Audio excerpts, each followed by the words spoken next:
18 avril, le 18 avril 1955, le savant le plus célèbre de la planète, Albert Einstein, rend son dernier souffle à l'hôpital de Princeton, dans le New Jersey, aux États-Unis. Il avait 76 ans. L'annonce de son décès fait l'effet d'une bombe.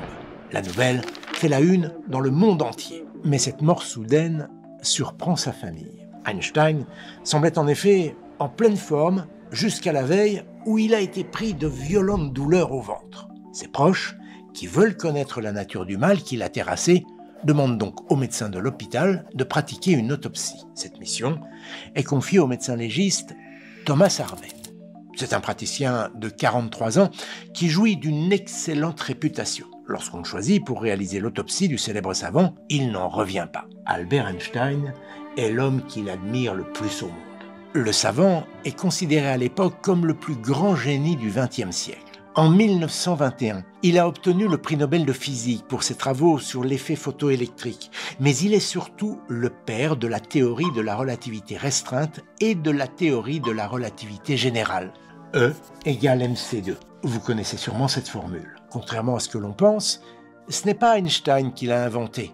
En revanche, c'est lui qui l'a rendue célèbre.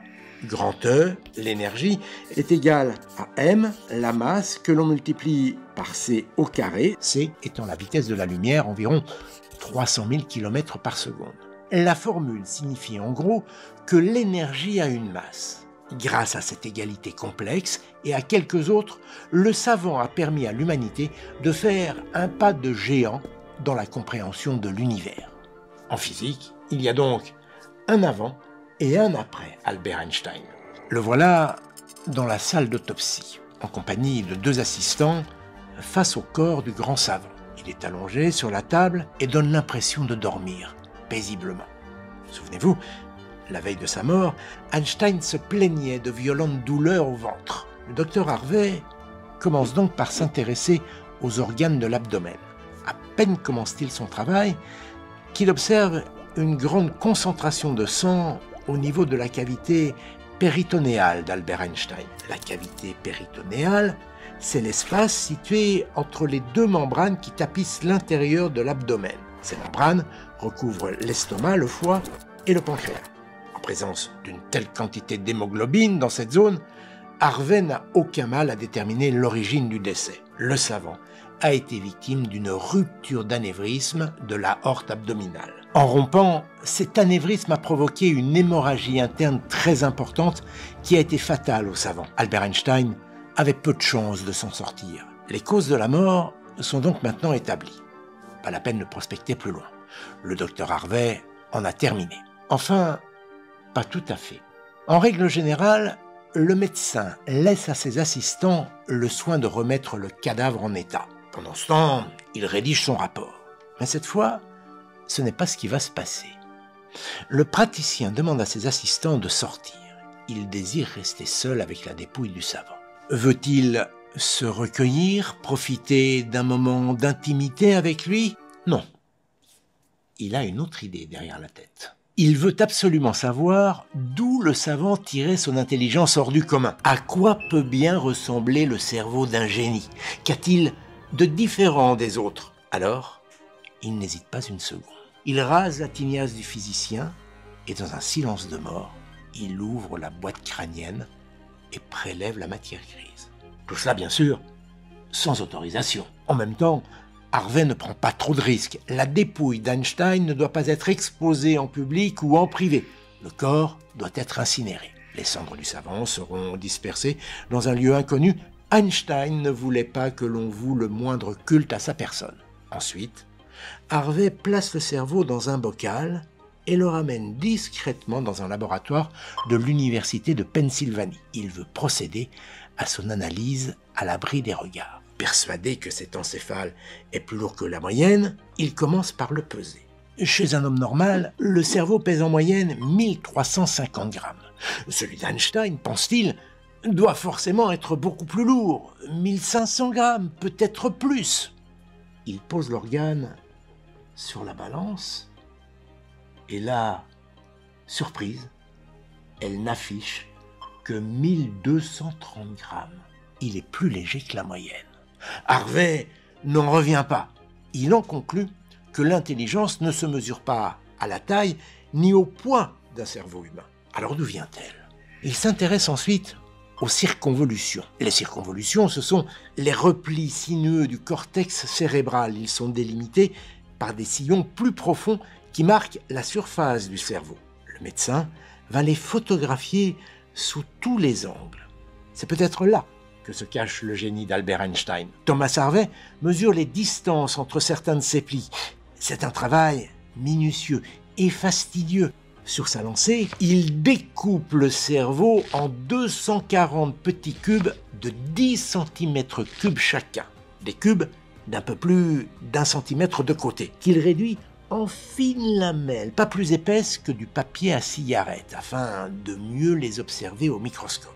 Entre-temps, Harvey décide de ne rien publier, du moins pour le moment. Puis il disparaît, sans laisser d'adresse, avec ses bocaux de formol et leur précieux contenu.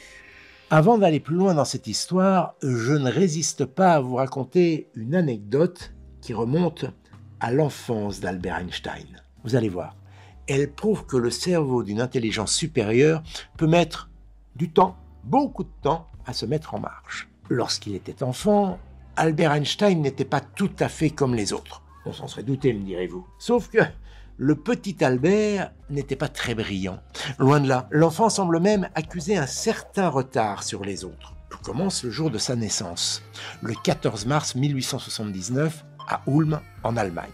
La tête du petit Albert est anormalement grosse. Elle est si grosse que les médecins craignent que l'enfant ne soit atteint d'une maladie mentale.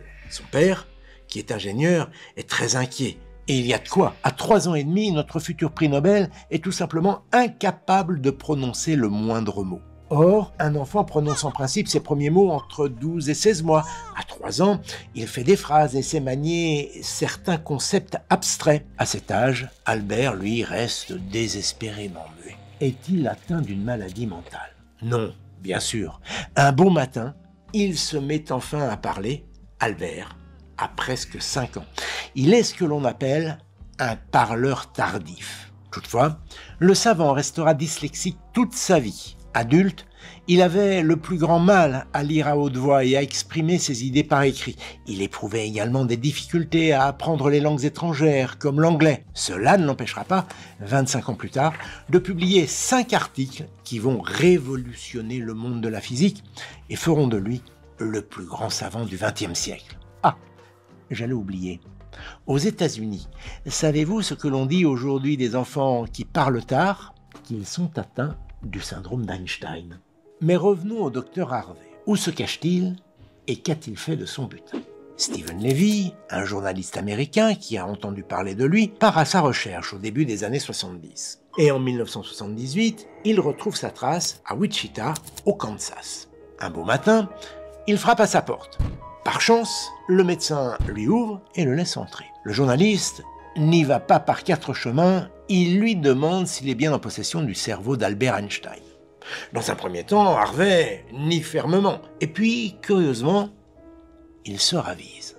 Et il propose à Levy de le suivre. Harvey l'entraîne dans une petite pièce, une sorte de débarras. Là, il sort une caisse sur laquelle est inscrit « Cidre Costa ». Une caisse de cidre? Le journaliste pense à une plaisanterie.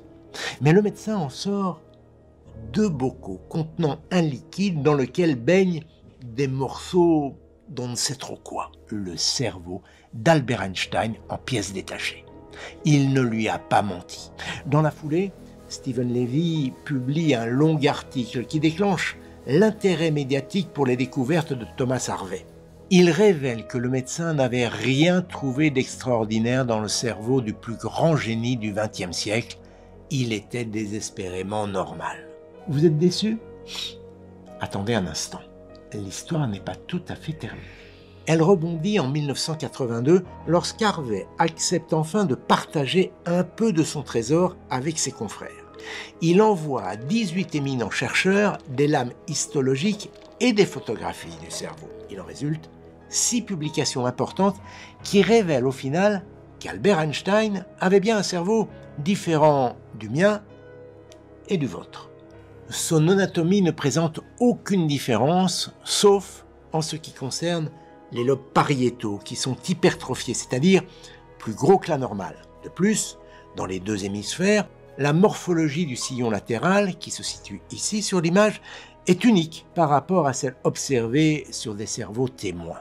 Ils sont plus étendus que la normale, une particularité qui a déjà été observée chez d'autres grands physiciens et mathématiciens. Mais attention, on ne peut pas faire le lien entre ces particularités et l'intelligence d'Albert Einstein. D'ailleurs, qu'en aurait-il pensé s'il avait toujours été vivant? Sans doute pas grand-chose. Comme il aimait le dire, l'intelligence n'est pas la capacité à stocker des informations, mais de savoir où les trouver.